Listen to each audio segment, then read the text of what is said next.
اپنی اولاد کو قرآن پڑھانا سکھاؤ، اپنا ذہین ترین بچہ راہ خدا میں ڈالیں اور اس کی تربیت کریں، اس کو کہیں بیٹا میں تمہیں روزی روٹی کے لیے نہیں پڑھا رہا، تمہیں اللہ کے دین کے لیے پڑھا رہا ہوں۔ امام شافعی کی ماں نے جب امام شافعی کو روانہ کیا نا تو وہ گئے جا کے امام مالک کے پاس پڑھتے رہے۔ جس دن امام شافعی فارغ ہوئے لوگوں نے امام شافعی کو اتنے انعام دیے، کئی اونٹ انعامات سے بھر گئے۔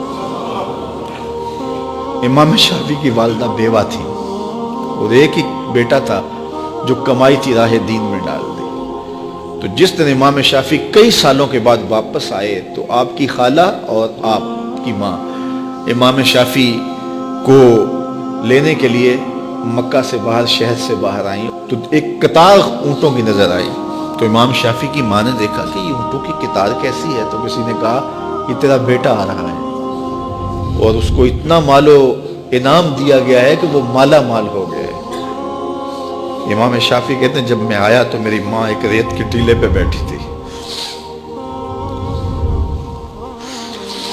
میں نے چھلانگ لگائی، ماں سے سلام کیا، لیکن ماں کے چہرے پہ غصہ تھا۔ میں نے کہا امی میں حضور کی حدیثیں پڑھ کے آیا ہوں اور کئی سالوں کے بعد آیا ہوں تو آپ ناراض لگتی ہیں، تو کہا کہ میں نے تجھے رسول کی حدیثیں جمع کرنے کے لیے بھیجا تھا، مال جمع کرنے کے لیے تو نہیں بھیجا تھا۔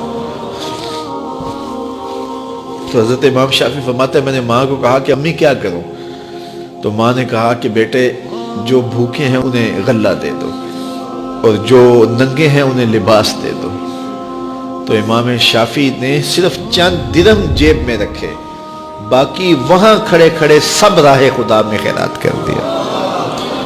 ایک بیوہ کا یتیم بچہ آج آ رہا ہے اور اتنا مال، ماں کو تو نہال ہو جانا چاہیے کہ میرا بچہ دین بھی پڑھایا اور اتنا مال و دولت بھی لے آیا، لیکن کہا شافعی تجھے میں نے دین پڑھنے کے لیے بھیجا تھا، دنیا کے لیے نہیں بھیجا تھا۔ تو جب مائیں ایسی ہوں تو پھر بیٹے امام شافعی ہی بنتے ہیں۔ تو اپنی اولاد کے سینے کے اندر دنیا کی جو رغبت پیدا ہو جاتی ہے اس کو نکالنے کی کوشش کریں۔ یہ دائیں بائیں پھیلے ہوئے محل، کوٹھیاں، دنیا داریاں، یہ چمک دمک دیکھتی ہیں نا اولادیں، تو میں نے دیکھا مدارس دینیہ میں پڑھنے والے علماء کے بیٹے، پیران عظام کے بیٹے، وہ بھی دنیا کی چمک کے پیچھے دوڑتے ہیں۔ اور میاں تم کیوں دوڑتے ہو؟ تمہارا سب سے بڑا سرمایہ محمد عربی کا دین ہے۔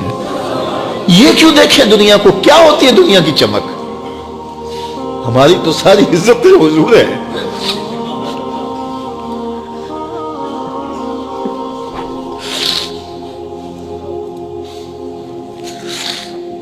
ہم جس میں بس رہے ہیں وہ دنیا تم ہی تو